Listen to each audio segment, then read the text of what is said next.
What up, guys? Your boy Quake back with a brand new episode of the Diverse Mentality Podcast, number 309, powered by the one and only Golden Eagle Energy Drink. Get your Golden Eagle Energy Drinks at drinkgoldeneagle.com/DMP. That's drinkgoldeneagle.com/DMP. They've sponsored all season 4 of the podcast, so show them love for showing us love.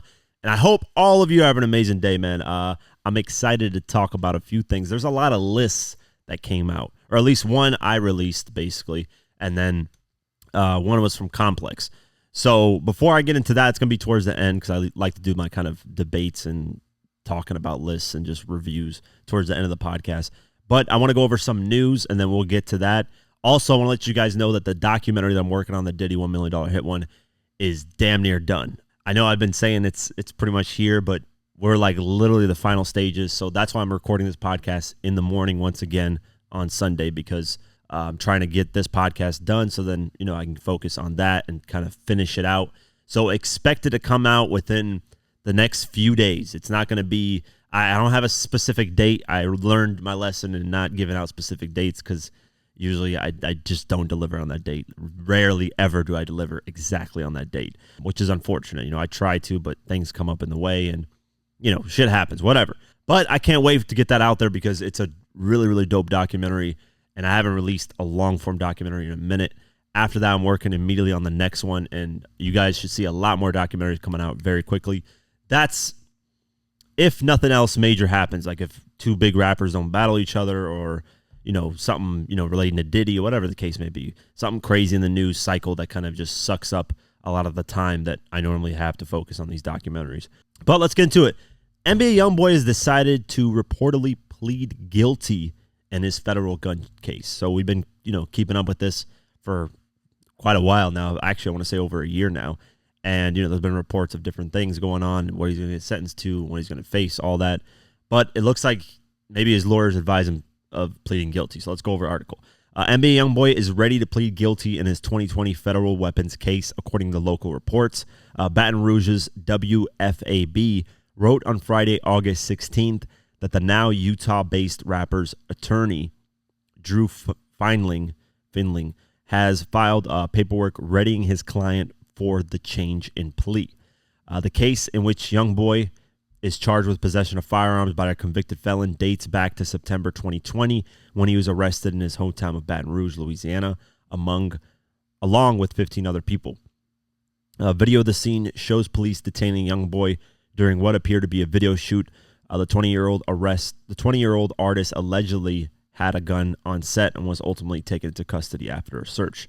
According to court documents, YoungBoy was accused of having a Glock 45 caliber pistol and a Masterpiece Arms 9mm firearm with an attached Magpul vertical grip. That's some Call of Duty shit. In addition to the guilty plea, Findling is reportedly also attempting to get the case moved to Utah, where the rapper currently resides and where he's facing further legal trouble. For the weapons case, YoungBoy faces up to 10 years in prison. No sentencing date has been set. Yeah, he's been as support, blah, blah, blah, and a bunch of other stuff. Yeah, this is taking on these court systems take fucking forever. This guy's been locked up in his house for so damn long, it's ridiculous. But at that point, just I'm basically in prison. Just fucking put me in prison. Let's get this over with. Because all this time of, the stress, and here's something that that I watched. It was a documentary on a guy that got the death sentence, right? And they were interviewing about, like, how do you feel about it? And he was just like, listen, he's like, the death sentence is bad, but he's like, the worst part is waiting until finally you get the date of when you're going to die, and then eventually they change the date, and they decide to do a different date. And he's like, they've done this 7-8 times, and he's like, at this point, just kill me already. Let me get this out of the way. Let's just be done with this. Because that stress of just waiting until finally you get sentenced or you get a death, sentence or whatever is worse than you just fucking doing the time already and getting out the way and knowing what your future is. So I'm sure NBA YoungBoy is going through 10 times worse stress over just waiting until finally you get a sentencing and a date and whatever. Like, that's 10 times worse than just, hey, okay, you got 10 years, let's get in there, be done with it. Because that's how I feel, at least. I know if I was in that situation, The waiting part is way worse than actually getting your sentencing date and just being done with it and finishing it up. And if he had 10 years, 10 years, let's get it done with. He would already been, if he had sentenced back in 2020, let's say he got sentenced in 2020. Let's just say in 2021, because, when the crime happens, usually you don't get sentenced until like a year, 6 months later. Let's just say he gets sentenced in 2021. It is 2024. Let's say he gets 10 years. He's already 3 years into the sentencing. Now he's been on house arrest for 4 years waiting. And let's just say he actually gets sentenced in 2024. Now he's got to be in there till 2034. It's like all this time of fucking waiting is ridiculous, man. It's just wasting his time. He's stuck in the house. Same with YNW Melly. I don't know if he's actually murdered those two of his friends. He's got the double murder trial, but he's been locked up since 2019 waiting. Mistrial, blah, blah, blah, all this bullshit happening. Like, the waiting of what's going to happen with your future is 10 times worse than the actual moment of it, But yeah, we'll keep our eyes posted. And hopefully they actually get this out the way and done, man, because since 2020 is astronomically ridiculous. Updates on L.A. Reid, who is a huge music executive. He's got hit with sexual assault cases, and a lot of people in the music industry and just Hollywood have been hit with these for years and years now. But he loses in this situation. He tries to get it tossed, and it doesn't work. So let's go over the article. L.A. Reid's come out unsuccessful in his attempt to have the sexual assault lawsuit filed against him in 2023 dismissed. According to Law 360, the famed music executive's request to drop the case was denied by Judge Valerie Caproni in a New York court on Tuesday, August 13th. Per the report, Reid's attorney tried to remove 10 sections of New York penal law Article 130 cited in the lawsuit, which is alleged victim called inappropriate and a waste of the court's time. The judge agreed. It is difficult to understand any prejudice caused by additional citations to other portions of the Article 130, Judge Caprini said, because defendant has not met his burden. His motion to strike is denied. Bang. L.A. Reid is being sued by a woman named Drew Dixon who used to work at Arista as an A&R. In a filing submitted November 8th, Dixon alleges Reid sexually harassed her and refused to allow her to succeed unless she, these big-ass word, acquiesced his demand to be alone and in close proximity to her, where he would create the opportunity to sexually assault her on 2 separate occasions. The suit continues. The litigation is not only about the horrific physical assaults that Ms. Dixon had to endure, but is also about the irreparable damage done to the rare and blossoming career of an extraordinary talent. Dixon has also submitted a settlement in Los Angeles Times saying L.A. Reid is a known predator. He uses his singular professional power to force himself on his victims. Yeah, man. These are the type of situations that have been happening for a minute now. I wouldn't be surprised if more things pops out with L.A. Reid.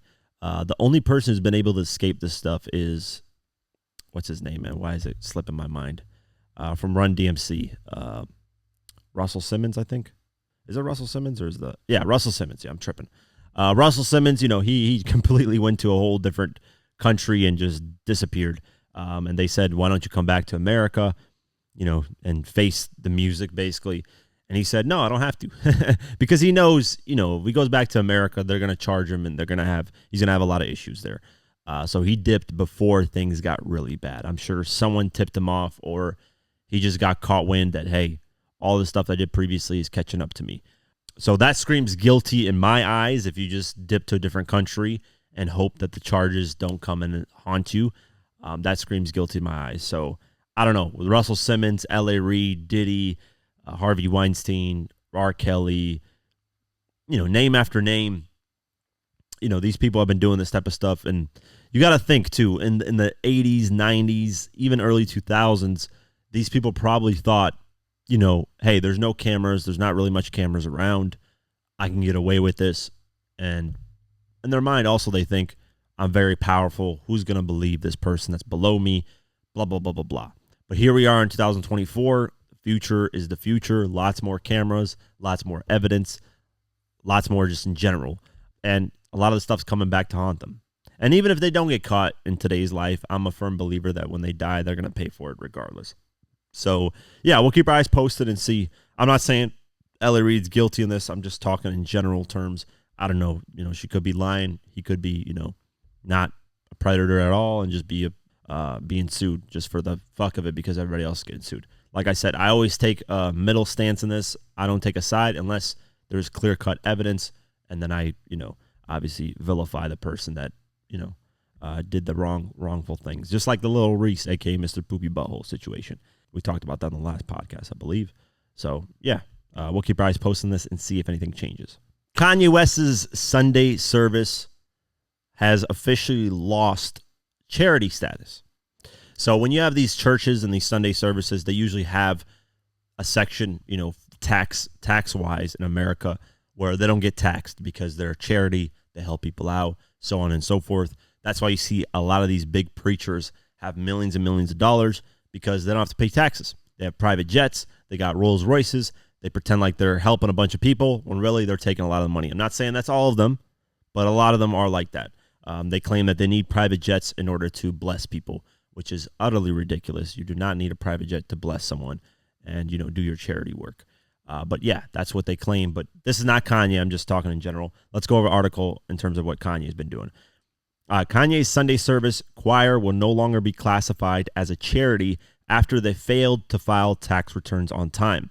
The Chicago rap mogul has not filed a tax return to the IRS for Sunday service for 3 years, with the government now stripping the organization of its charity status. According to the IRS website, Sunday services religious tax exemption status was revoked on May 15th. Organizations that are classified as religious, educational, charitable, scientific, literary, testing for public safety, fostering national or international amateur sports competition, or prevention of cruelty to children and animals organizations do not have to pay tax on their income. Kanye established the Sunday Service Choir in 2019 with the group performing weekly for much of the year and releasing the album Jesus is Born that December. The choir was made up of hundreds of singers and instrumentalists, including frequent collaborator Tony Williams, Art Clemens, and producer Ray Romulus. Yeah, so then, it just goes over the history of the Sunday service. But, I don't think Kanye's really focus is on the Sunday service thing again. Like I said, Kanye has extremes where he goes extremely this way, extremely that way. He's very passionate about something. When he goes extreme to something, that's what he's literally focused on. So, no surprise here. I just wanted to talk about it because, taxes is important when it comes to a lot of these things. And, the IRS and Uncle Sam wants theirs. So, make sure you're doing your taxes. Make sure, your stuff is right, and just stay focused on it. But yeah, we'll keep our eyes posted and see if anything changes moving forward. I hope Kanye goes back to it, man. I like the Sunday service choir thing. I think it was unique. It was something different. Most artists weren't doing that. Somebody at his status, preaching about God and stuff like that. That's really commendable and respectable. Like, there's certain things that artists do that stand out. That doesn't have to be something super creative or something super cool, right? A Sunday service choir isn't the most revolutionary thing, right? But it's the person that's doing it at the status that they are at that makes it very unique. He could be doing anything else, and instead he decides on, Sundays or whatever days he decides to do it as well, that he's preaching about God, which is a good thing, man. I have no issues with that. We need more of that because we're seeing a lot of ridiculous things. And it's honestly making me less of a fan when I see, rappers talking about dead people, making fun of them. These type of things where a lot of things are over-sexualized. A lot of things are just, it's starting to make me lose my passion for hip-hop. That's why I talk mainly about the 90s and early 2000s in hip-hop, because I felt like there was a good balance of things there. Yeah, was there gangster rap? Was there aggressive talk? Cool, yeah, of course. Was there sexualization? Of course. But it wasn't to this extreme because there's nothing to regulate it anymore. Now artists, a female can go in there and shake her ass and basically be naked, and they can post it, and there's nothing, there's no VH1 MTV regulating it and saying, hey, this is too graphic to show on TV. Now it's just straight to the internet, and unfortunately kids at 8, 10 years old, 12 years old, 14 can see that with music videos. When I was watching music videos growing up, the craziest, wildest thing to me was Nelly sliding a credit card in between a girl's ass cheeks on the tip drill video. Literally, that was like the most sexualized thing. Now, oh my, that's nothing. You do that, it's like, and that's what I mean, is everything's gotten a lot more extreme. So seeing an artist preach about God at that level that Kanye's at, I always enjoyed it. So I hope he gets back to that, man. That would be really great. Speaking of Kanye West, Taylor Swift basically made it so Kanye wouldn't get a #1 album with Vultures 2. Taylor, I don't know what the fuck she's doing with her music. This needs to be studied. Like, I might actually even do a documentary on this in the future. Like, what the fuck I'm so confused on her catalog of music. Like, she's like re-releasing, if that makes any sense. Like, she'll drop an album, then release an acoustic version, then an instrumental version, and an acapella version, and whatever the fuck version, and I change a note here version. And there's like 30 versions of one album, and it seems to be working. People are just streaming and buying this shit like it's brand new.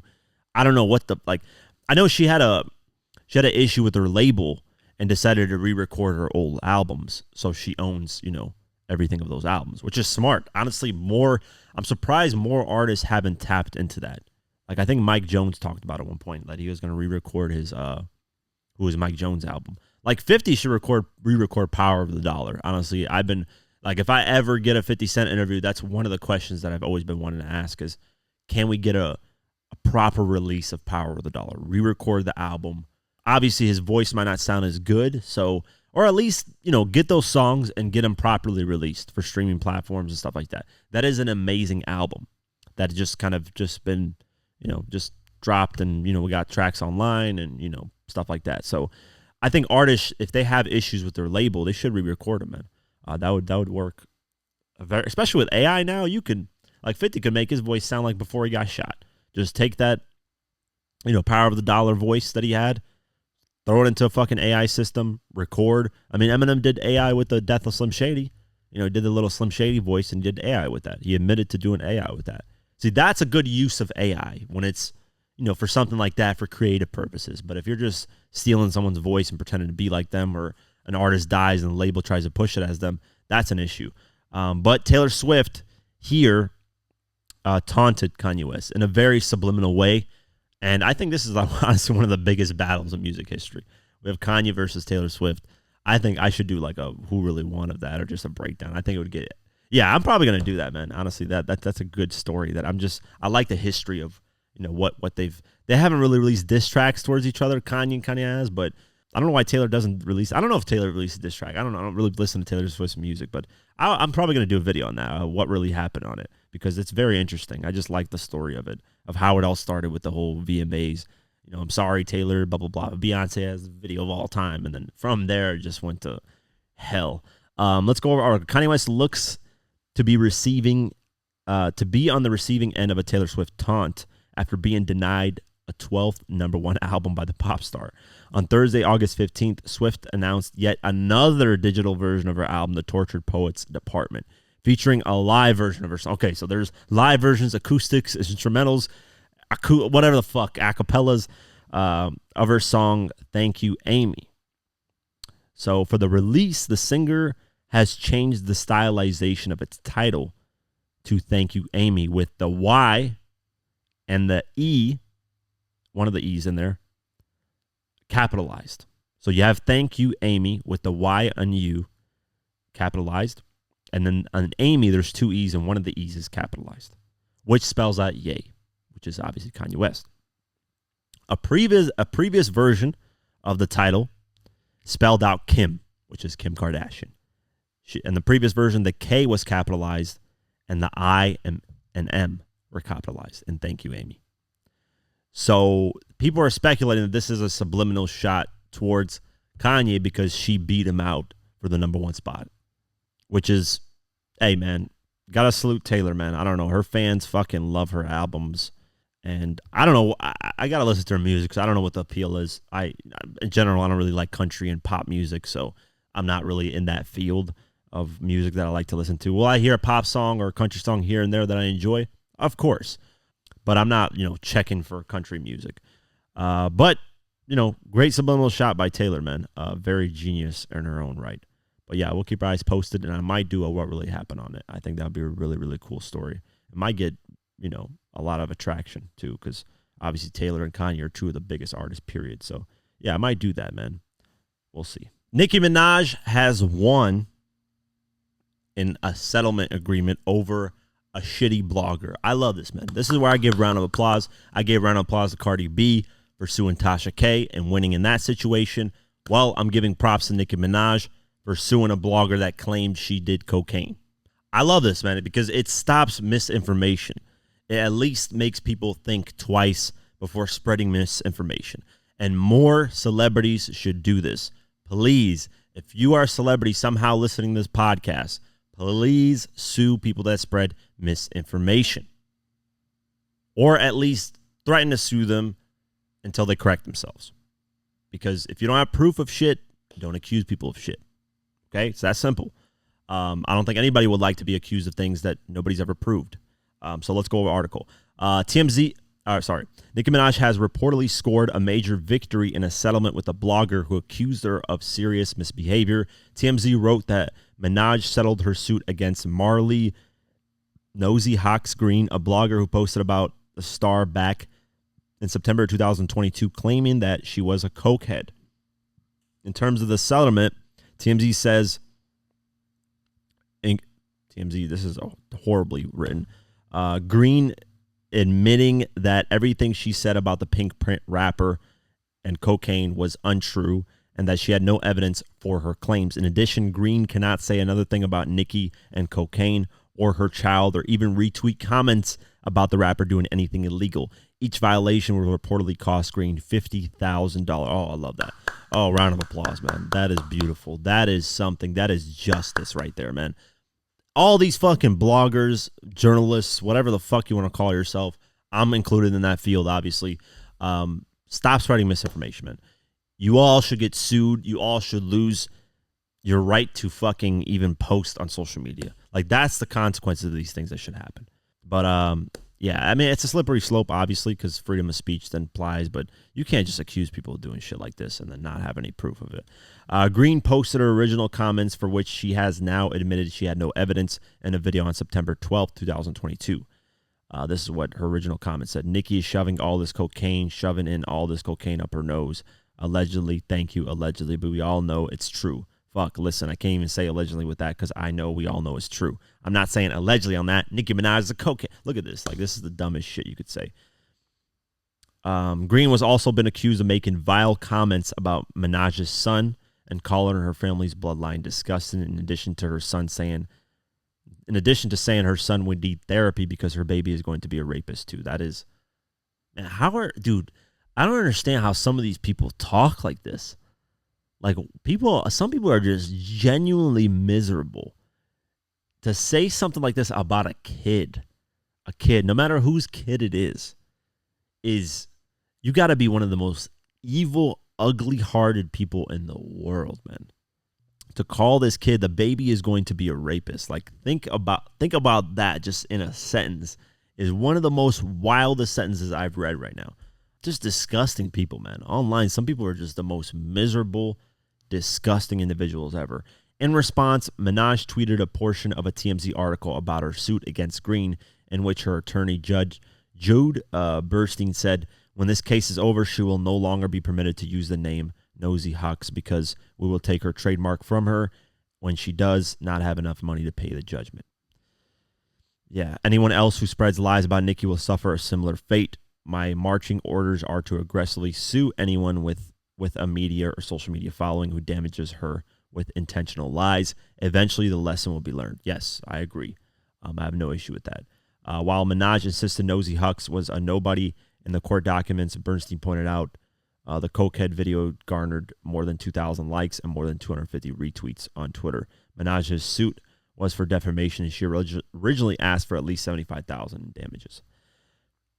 Yeah, so she can't post a single wrong thing about Nicki Minaj, or also it will cost her $50,000 each time she does it.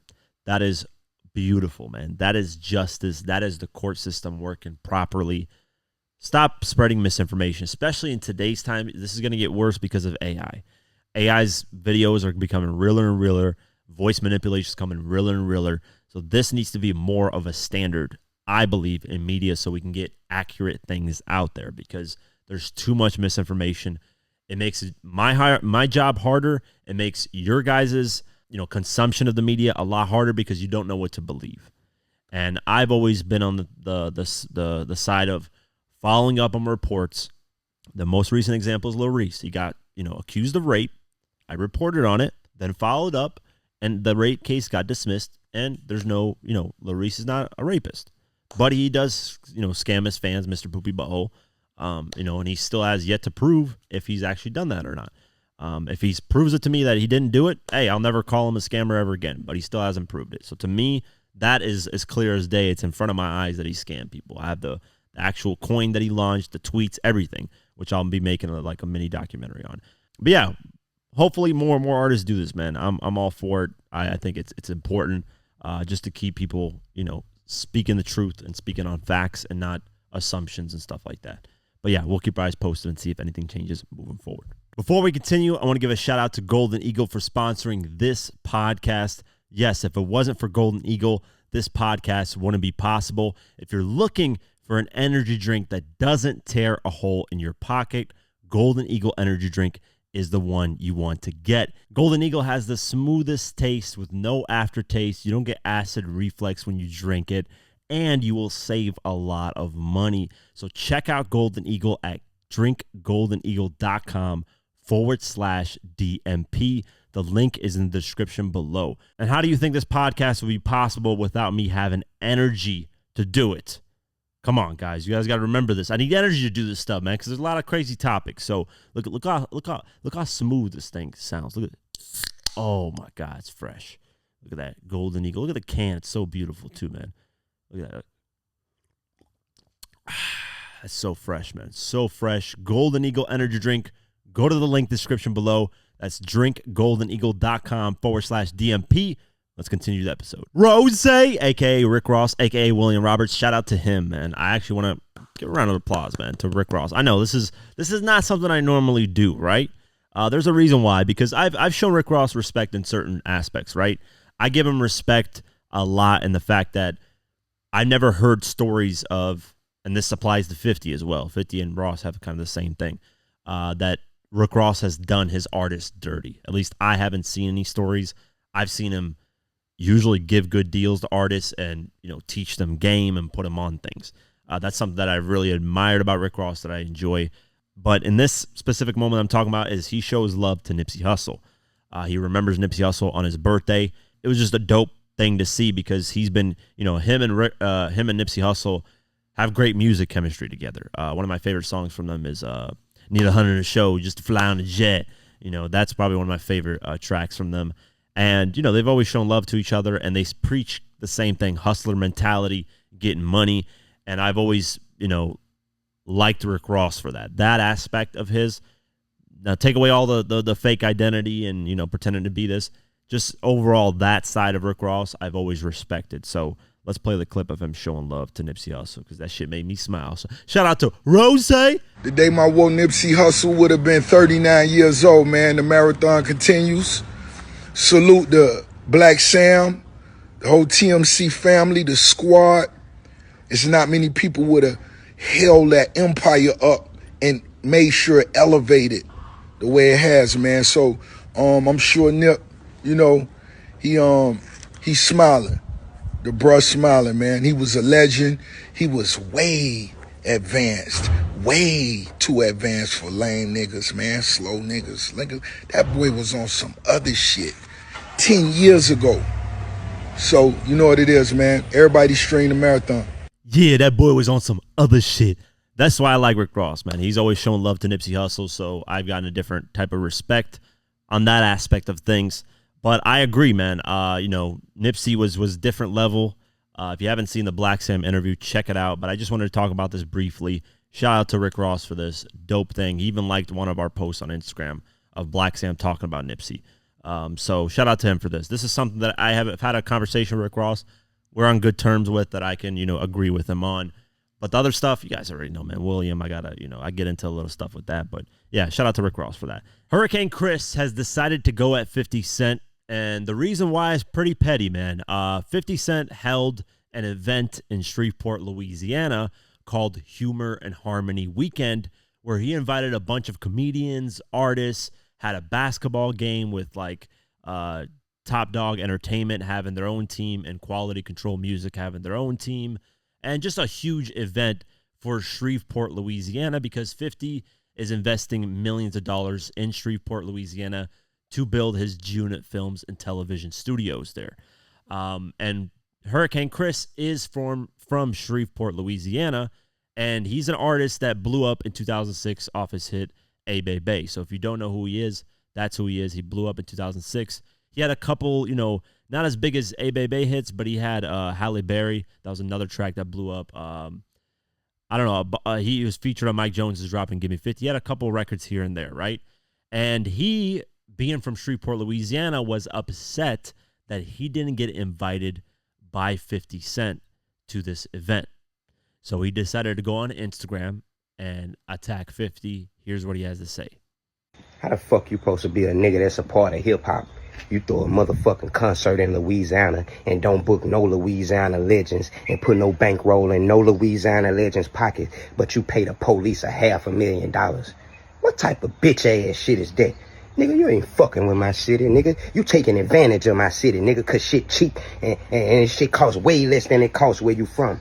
And y'all stupid, slow motherfuckers so crazy that y'all gonna let this nigga come down here and not show no love to Louisiana. This nigga ain't booked no Louisiana artist. This nigga ain't booked Big Papa. This nigga ain't booked B Will. This nigga ain't booked Hurricane. That nigga didn't even go to Baton Rouge and get no boosies or no webbies. Like, nigga didn't fuck with us. Nigga came to take advantage of us. Shreveport had cheap ass land. He came and bought that shit, and a nigga don't give a fuck about fucking with us. And he just showed you that by paying the police $500,000 when we got young niggas out here starving, when we got young niggas out here killing each other. That fucking money could have went to anything to help the motherfucking youth. We don't need more money invested into the police, nigga. We need more motherfucking money invested into the community. We need motherfuckers who know the community, who know the people, who willing to put their motherfucking feet on the ground to make a difference with their influence. Fuck your money, nigga. We don't care nothing about it, nigga. You think these white people ain't been having no motherfucking money in Louisiana, nigga? They using you to come through this motherfucker and to pay the city up. Nigga, they finna use you to rebuild the roads. They not finna use you to help the youth, nigga. Louisiana give a fuck about jail. So here's the issue, man. And I've seen this in hip hop way too often, and I think it's the dumbest. I don't know where this mindset comes from. It's the dumbest thing ever, where an artist feels like they own that city, they own that land. People have to check in with them, or else that artist in hip hop can't do shows, can't do business. Like, it's the dumbest shit I've ever witnessed in hip hop, period. Like, it just makes no sense. You don't own the land there, the government does. The government doesn't give two fucks about you, right? So why do you give two fucks about an artist coming in there doing their thing? Whether it's in Shreveport, Cali, there's too many situations where people have to check in when it comes to Cali. Houston with Jay Prince, people have to check in.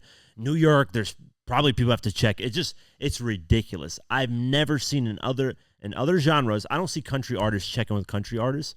Matter of fact, Post Malone talked about this. He was like, when I got into hip-hop, I got called the culture vulture. People were immediately attacking me, thinking I was using hip-hop for this and that, and he felt depressed, and he left hip-hop. He's like, man, this is crazy. People are just accusing me of shit out of nowhere, not even knowing me. And he left and went to country. And country's like, they had their arms wide open for me, and they love me. He can go to Nashville. He can go to wherever the fuck, at Kentucky, wherever the fuck's country music's popping, right? And nobody checked him. Nobody says, hey, this is my city in country. They don't say, this is my city. You can't come here. Like, what kind of shit? This mentality makes absolutely no sense. I can understand why he's upset, because 50 didn't, hey, he's really one of the biggest artists to come out of specifically Shreveport, Louisiana, right? So, it would have been cool if 50 was like, hey, pull up, blah, blah, blah. But here's the thing. This is not the right way to approach it, right? You don't say this is my city like you're giving $500,000 to cops. He gave $500,000 to cops to make sure the event was safe. That event was started, lasted for 3-4 days, I think, and nothing happened. No shootings, nobody got hurt, nothing. Everybody had fun. The reason why is because $500,000 was invested in security to make sure things went smooth. And things in these type of situations have to go smooth so they can keep having these type of events. The problem is, in a lot of these other hip-hop events, shit gets shot up, people get ratchet, shit just gets fucked up, and then nobody can have events anymore because of those things. So 50 made sure, hey, if I'm going to have events and it's under my name, under my brand, ain't shit going to happen around here. We're going to hire the best security. We're going to make sure everything's smooth. And that's exactly what happened. So give a round of applause to 50 for that. But Hurricane Chris is thinking it in a way of, oh, 50's just, you're going to get used by, white people, and you're buying this land. They're just going to use your money, this and that. Businessmen buy up land all over the fucking place. White people, black, whoever, whatever skin color you are, they go buy up shit all over the place. And it's got nothing to do with you're getting used for this, you're getting used for that. Like, it just baffles me, man. I get speechless with these type of mentalities that people have. I think Hurricane Chris is just upset about the situation because, 50 didn't really ask him to come to the event. And there were Louisiana artists there. Fredo Bang actually responded to Hurricane Chris. We'll talk about that a little bit later. But Fredo Bang was there. Master P was there. And Lil Romeo was there. I don't know if any other Louisiana artists were there, but some were there. Now, is 50 just going to bring out all of Louisiana, the whole fucking Louisiana, and just be like, hey, every Louisiana artist come? I bet you if Hurricane Chris went to that event and said, yo, what's up, man? I'm Hurricane Chris, which most people can tell. Okay, most people that are in their late 20s, 30s, 40s can tell it's Hurricane Chris. They know Louisiana, Shreveport. They probably would have let him in, man. He probably could have kicked it with him backstage, maybe not performed, maybe not got paid because it was a random kind of show up, but he could have been at least kicked it there, made some connections with 50, potentially been in some movies, acting. You just fucked all that off because you're mad at one time you didn't show up at an event and that 50 didn't pay you. It makes absolutely no sense. And this mentality that you own Shreveport, that any artist that comes through there got to check through Hurricane Chris, is the dumbest mentality. And that applies to every area, Cali, New York, all these. It makes no sense. This is government land at the end of the day. Matter of fact, all of us one day are going to die. We don't own any of this land. We're just borrowing it at the end of the day. And at the end of the day, government owns all this shit. So, even 50 buying that land up, government owns it. He's going to have to pay property taxes. Yeah, he'll get, free benefits here and there on some stuff. And the land is cheaper, like Hurricane Chris said. But different story. That's a whole different conversation. But Fredo Bang responded, and here's what he had to say. Hurricane, if he ain't book no Louisiana artists, Louisiana legends, who the fuck I am then? Exactly. Who the fuck is he then if he ain't booked no Louisiana artist? I mean, just because it's not you doesn't mean anything. Now, I would have liked to see Kevin Gates there. I think Kevin Gates is probably one of the biggest and one of my favorite Louisiana artists. But there's plethora of Louisiana artists that he can invite when he has his event again. And then 50 responded. 50 caught wind of it, and this is what 50 said. He posted a clip of Queen Latifah. This is, I think, from the movie Juice. I could be wrong. And she's clowning the guy and saying he's got like no style, no flavor, blah, blah, blah. And the caption 50 said, Hurricane Flex, boy, your shit is whack. The fuck you think? And then at Fredo Bang, your shit gets no play in my ride. So Fredo Bang, he's adding Fredo Bang, saying that, shout out to you for backing me up, basically. But yeah, he clowns him about having one hit. Then 50 continues and drops a clip from Menace to Society, basically saying, don't bump that shit in my car, because he's clowning Hurricane Chris' music. And the caption says, oh, no, you're not going to play that one song you got. Bay Bay just went on stage with Master P, LOL. So he's clowning, obviously, Hurricane Chris for not having hits and stuff like that. So Hurricane Chris follows up. He catches wind of that, and checks 50 and actually calls him a culture vulture, which is that term, man. Dame Dash, you have to blame Dame Dash for this stupid-ass culture vulture term. It's the dumbest shit that's ever been said. Dame Dash is the one that created it, and all of a sudden everybody uses this word, and everybody thinks that everybody's a culture vulture if they're not knowing information about shit. And it's only in hip-hop. That's all we get. We only get this in hip-hop. This is it. There's other genres are not like this, man. Only in hip-hop is it like this. It's insane. And all it does is drags everybody down. It just causes more issues, causes more problems, causes more violence. More people get killed over dumb shit, childish shit. Like, anyways, I'm losing because it makes no sense. It makes no sense. To me, it makes absolutely no sense. So this is what Hurricane Chris had to say after 50 clowned him for only having one hit. You big dummy. You just proved my point. You don't know shit about the city. Shreveport, the nigga just said I got one song. Nigga, I go all the way back to 5 Entertainment.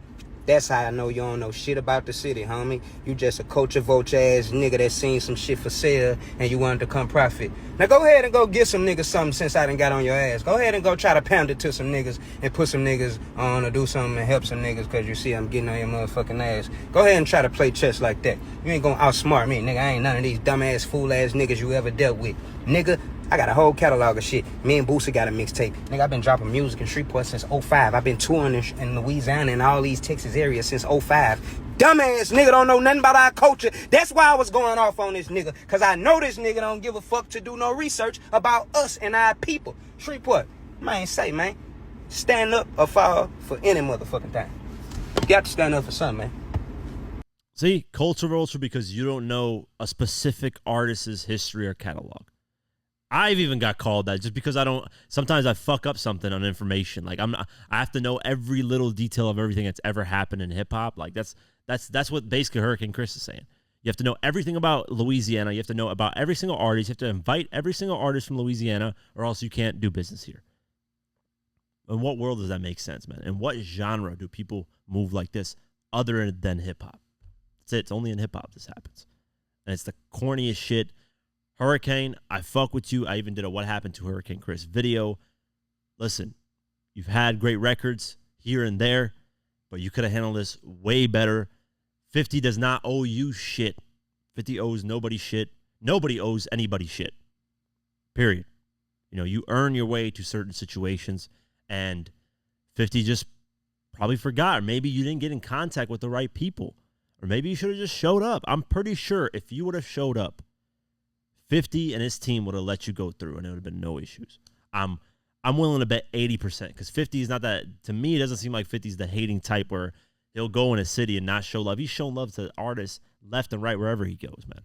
But yeah, that's Hurricane's take on things. What do you guys think? I think it's childish. I think it's immature, but unfortunately, this happens in hip hop a lot where people feel like, you know, if they're from the city, that the artist has to check in. You know, I don't know if Hurricane Chris has ever applied this pressure to any country artist that has ever performed there, or any rock artist or any pop artist. You know, did you ever check Justin Bieber if you ever performed there? Did you ever check Miley Cyrus or any of these other people when they perform there? Why is it always the hip hop artist that? Anyways, I could go on rambling about that millions of times. But let me know what you guys think, man. I think 50 is doing well for the community. He's going to be bringing lots of jobs there, and he's going to be hiring a lot of the youth, he said, to help with a lot of and develop them in, you know, film and television. So, you know, I can't see how this could be a bad thing in any way. I think Hurricane Chris, just relax, calm down, backtrack the situation, and I would apologize if I was Hurricane Chris, because you have a chance to, you know, do something big with 50 because you're there, you know the city, you're tapped in. Instead of doing that, because you didn't get invited to one event, you went completely off. And you just fucked up your bag, like, badly. So, I don't know. We'll see. We'll keep our eyes posted. I hope they can reconcile, at least, and, you know, Hurricane and 50 can actually do something, because Hurricane is, you know, much due respect to Hurricane. He is one of the biggest hip-hop artists, I think. I could be wrong in this, but he's one of the biggest hip-hop artists to come out of specifically Shreveport, Louisiana. So, you know, I'm not trying to clown him or, you know, disrespect him or anything like that, because, you know, he's done his thing. But this is the wrong way of approaching this situation. You could have handled this a lot better, but unfortunately, we see this so many times in hip-hop, it's ridiculous. But let me know what you guys think. Now, let's get into, I want to talk about the Complex Top 50 Atlanta Rappers list. Now, I'm not going to go over the full Top 50 list and debate on, you know, what's this, who's this, is this worth it, is this that, blah, blah, blah, right? I just want to talk about the top 10, because the top 10 is what got mainly my attention and what I mainly disagree about, right? Going over the list, you know, you got at number 50, Lil Nas X, number 49, Pee Wee Longway. Going down the list, you get K-Camp at 45, Lil Scrappy at 44, B.O.B. at number 43. Going down the list, you get, you know, Rich Homie Quan at 37. Bankroll Fresh is way too high on this. Number 34, they tripping, bro. Rest in peace, Bankroll, but he was not higher than a lot of these other people mentioned. Lil Scrappy got a bigger hits than Bankroll Fresh. I mean, Money in the Bank, fucking, what else? What else are the other records? Gangsta, what the one with Lil Jon, man, slipping my mind. But he's got way bigger records than Bankroll Fresh ever had. So that, you know, they put him way too high up on there. Childish Gambino's at number 33. You know, you're going down now. This is what I disagree with as well. Young Dro's at number 29. Nah, man. Dro had, here's the thing too, Dro's career had like a second leg with that song Fuck That Bitch when that came out in like 2014 or 2012, somewhere around there. So he had his first leg with Shoulder Lean, Rubber Band Banks, and Ain't I, and then he had that Ain't I record with Young LA and T.I. He had his moments, just not off that, but just Young Dro had his own style, and he's still lyrically one of the best that I've ever heard coming out of Atlanta, period. So he should be a lot higher. They got Soulja Boy number 28. He should be, I think, higher because literally he created the whole dance thing. Everybody started fucking doing dances, and he's not a one-hit wonder. He's had, a few hits under his belt. JID is at number 27. Going down, you got Lotto at 25. Way too high on the list for Lotto. No disrespect. Lil Yachty, way too high on the list at number 24. Waka Flocka, 23. I can respect that. Charlotte Lowe, 22. I can respect that because they know, hey, hello. Like that record, and I live in Atlanta, so when I went to the club and I heard that bitch, that song was set the bitch on fire. The whole club was going crazy. So Charlie Low recipes, he's got like just off that record alone, he's probably easily top 30. Gunna at 20 should be higher on the list. Takeoff at number 19.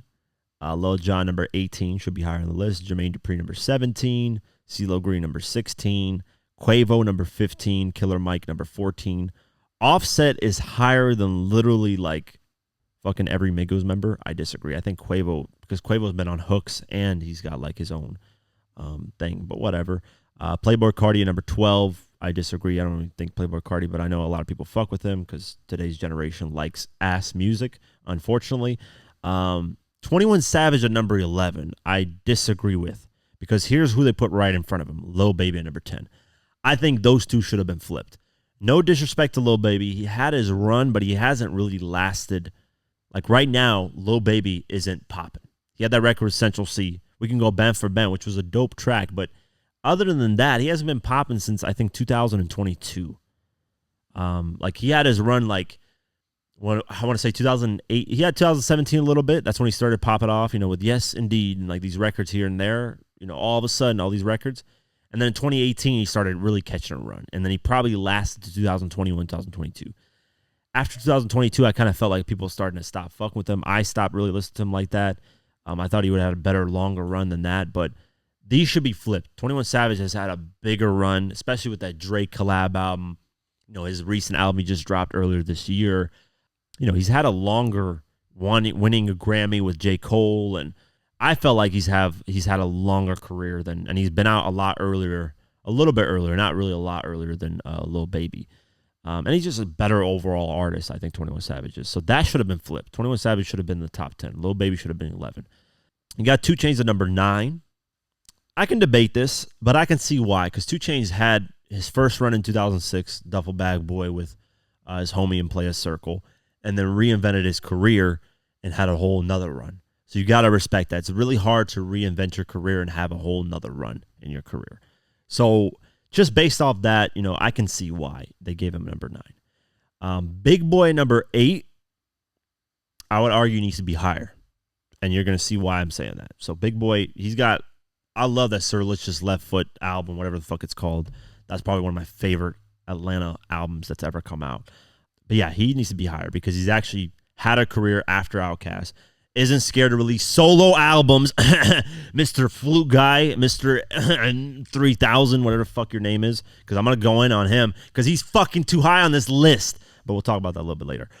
Big Boy should be higher, though. Yeah, he sold a lot of records, had a lot of success with Outkast, had a lot of success with his solo career, had a lot of success acting, had a lot of success doing his thing. So shout out to him. He should be higher. Ludacris at number 7. Not bad. You know what? I'm not really mad at that. Ludacris had his run and then kind of faded out and did acting.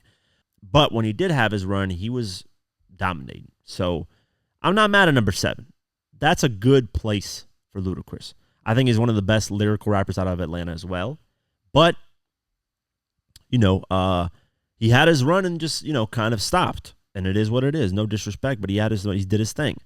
Number 6, Young Thug. I think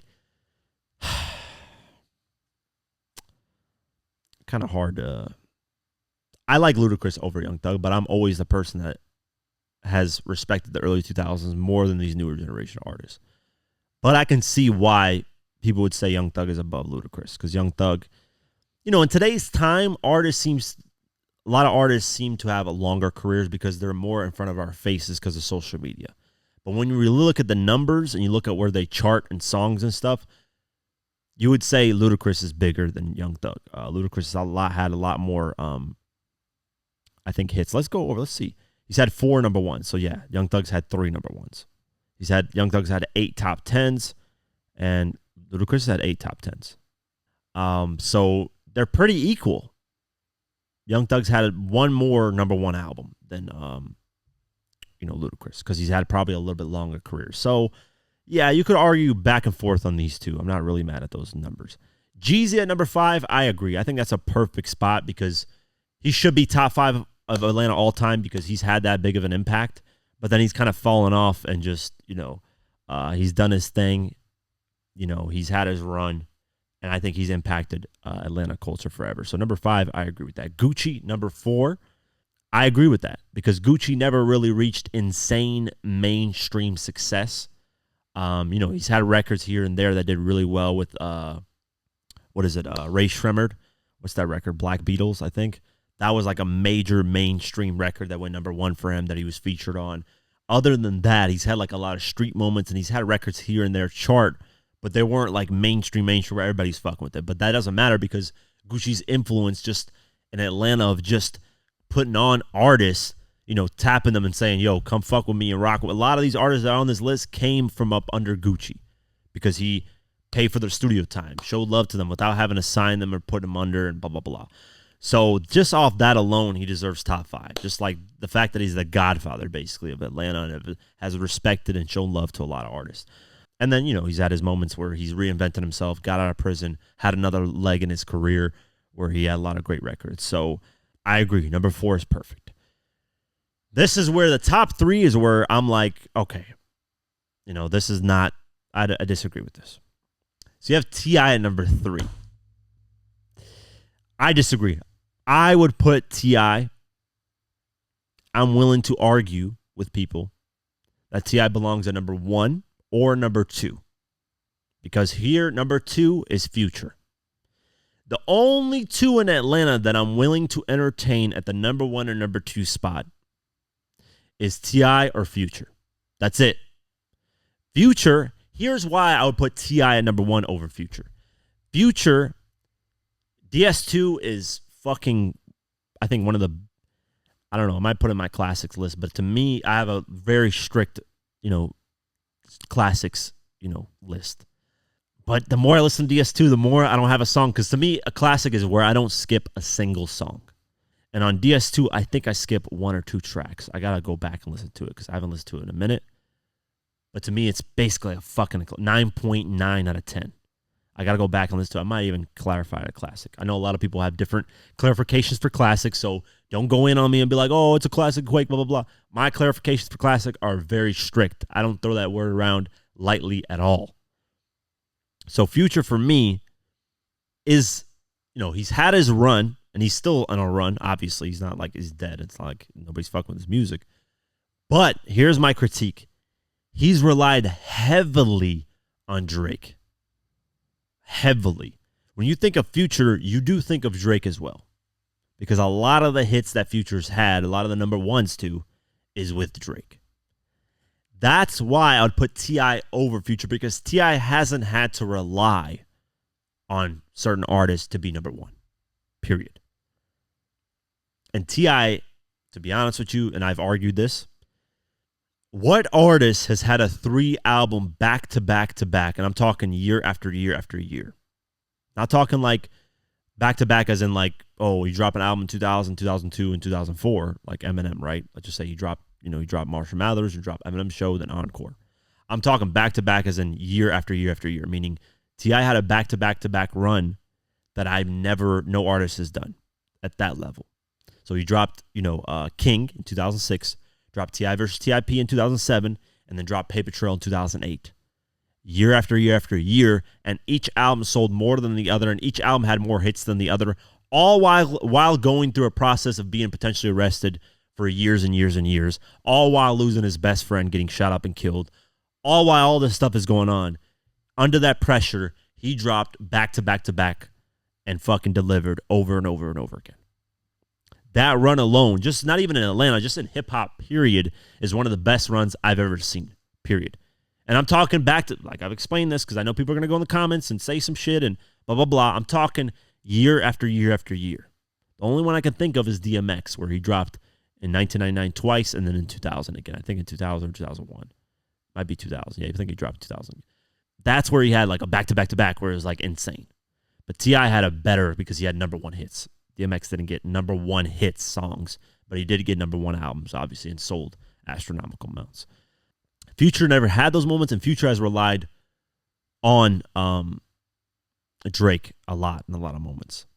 But Future has, I think, the overall better album of T.I. If you were to put T.I. in Future's catalog and you were to choose what's the best album out of those artists, I would say it's DS2. I think DS2 beats any T.I. album, and just the best album. I think one of the best albums to ever come out of Atlanta, period. That's not to say that T.I. hasn't dropped amazing albums. I love T.I. versus T.I.P. I think it's damn near up there as one of the best albums. That's, it's damn near a classic for me too. But Future, to me, that's where I kind of give the edge to T.I. T.I. hasn't had to rely. Now, T.I., he's had a run. He's been out since 2003 up until, you can say he was relevant up until 2014. Because he still had that record with Iggy Azalea, No Mediocre. Yeah, No Mediocre. That came out like 2012, some shit like that. And then he had a run a little bit in 2014, 15, little records here and there, and then kind of fizzled out. So about a 10-year, 10 to 12-year run, which is great. Most artists don't have that type of run. Now, could T.I. make another run and make a comeback? Potentially. But Future's still on his run. I don't think he was dominating because I went to a Future concert back when I lived in Iowa, and this was it when he dropped his Honest album. And mind you, we're in Iowa, so I'm not really going to gauge the audience, of how big he is there. But, bro, there's barely any people at that concert. We probably had maybe 60 to 80 people at that concert. And he could have filled up at least 1,000 to 1,500 people in there. That's and I have video footage of this moment. And I don't know if I recorded the crowd. I think I did. But it wasn't much people, man. Maybe 100 people in there max. But then once he had his DS2 and that mixtape run, dropping Monster and all these mixtapes, blah, blah, blah, then, you could say, okay, now he's on his run. So, Future is up there. Future has records, and Future has delivered. So I'm not mad at Future. If he was number 2 or number 1 at people's list, I'm not even mad at that. But T.I. definitely, it's against T.I. versus Future, like for the number 1 spot. Now, what Complex has as number 1, I am disgusted, and I'm tired of this guy getting overhyped to astronomical levels. They got Andre 3000 number 1. This guy has never released a solo album, has relied solely on the Outkast name, and that's why he gets this respect and love. Listen, Andre 3000 should be top 10, period. There's no debates on that. I have no arguments with somebody. If somebody said, hey, Andre 3000 is number 7, number 8, number 6, he's not top 5 to me, period. I would not argue top 5. But people are like, oh, he's a storyteller, lyrical, he's this and that. I agree. He's top 10 all time. That is respectable. That's not disrespectful to be top 10 all time. But to be number 1, you need to be able to stand on your own 2 feet. That's why I don't put Future at number 1, because Future's relied, believe it or not, heavily on Drake. A lot of the hit records that he's had is because it happened with Drake. T.I., on the other hand, has relied solely on himself and actually built a somewhat successful record label. We had Young Dro, we had B.O.B., we had Iggy Azalea, we had Young L.A. Who else did on the Young Grand Hustle? Regardless, those 4, just Young Dro, Iggy Azalea, and B.O.B., all had major mainstream success at one point. Now, did they have lustrous careers, like 50 Cent with Eminem or Lil Wayne with Drake? No, but they had respectable careers where they sold millions of records. And they had number 1 hits. So T.I. deserves respect from that aspect as well. So T.I. built off his own name and just built himself. And he's been a part of legendary beefs as well. Like, Andre 3000, he hasn't really had cultural moment. Like Outkast, yes, guys, we're going to give a round of applause to Outkast. Amazing group. The best group of all time, arguably. You could argue that, right? But Andre 3000 as a solo artist, all he's given us is a Flute album. That's it. So how is this guy number one? And you got to show respect to the previous artists that have delivered and stood on their own 2 feet. So I disagree with Andre 3000 being number one. I think that's bullshit. I love him, and I'm not disrespecting him, right? He deserves to be top 10, period. He does not deserve to be top 5. I disagree with that.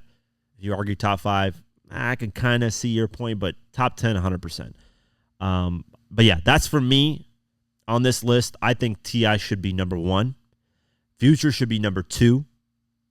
Number 3 should be Gucci Mane, because he's had his hand in a lot of careers.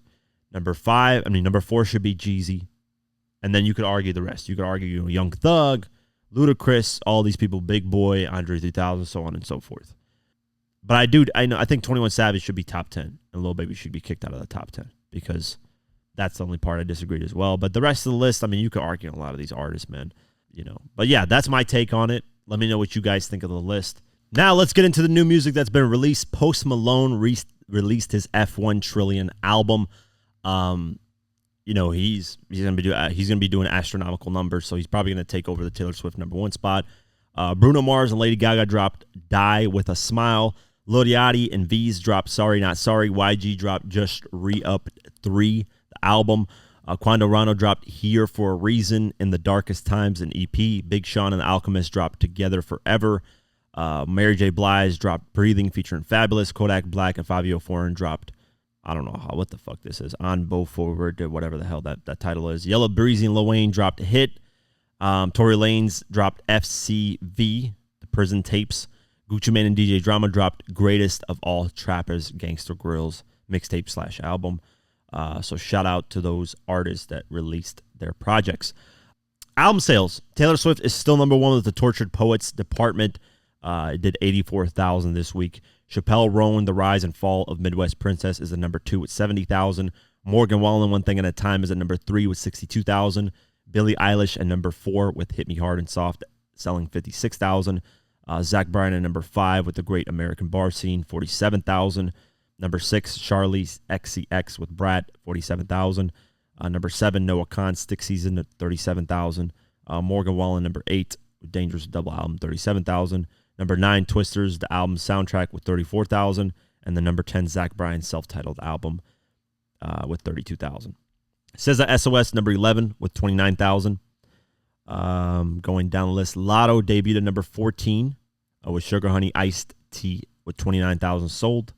Eminem and Death Slim Shady is number 16 with 28,000 sold. Kanye West, Ty Dolla $ign, Vultures 2 is at number 18 with 25,000 sold. Polo G, Hood Poet, debuted at number 23 with 23,000 sold. Future Metro Boomin, We Don't Trust You, number 24 with 23,000 sold. Logic debuted at number 35 with Ultra 85 with 17,000 sold. Kendrick Lamar, Damn, at number 40 with 16,000 sold. Eminem, Curtain Call, at number 42 with 16,000 sold. Gunna 101 at number 44 with 16,000 sold. Drake, For All the Dogs, at number 45 with 16,000 sold. And then Kendrick Lamar, Good Kid, Mad City, at number 50 with 15,000 sold. So Polo G dropped his album. I got to check that out. Yeah, I've been kind of behind on the new releases because I've been focusing on this documentary. But yeah, that's it for album sales, and that's it for today's episode of the Diverse Mentality Podcast. I hope you enjoyed it. Of course, powered by the one and only Golden Eagle Energy Drink. Get your Golden Eagle Energy Drinks at drinkgoldeneagle.com/DMP. That's drinkgoldeneagle.com/DMP. Of course, stream on Spotify, Deezer, Podcast, YouTube, all that. Have an amazing night, day, whenever you listen to this, and peace.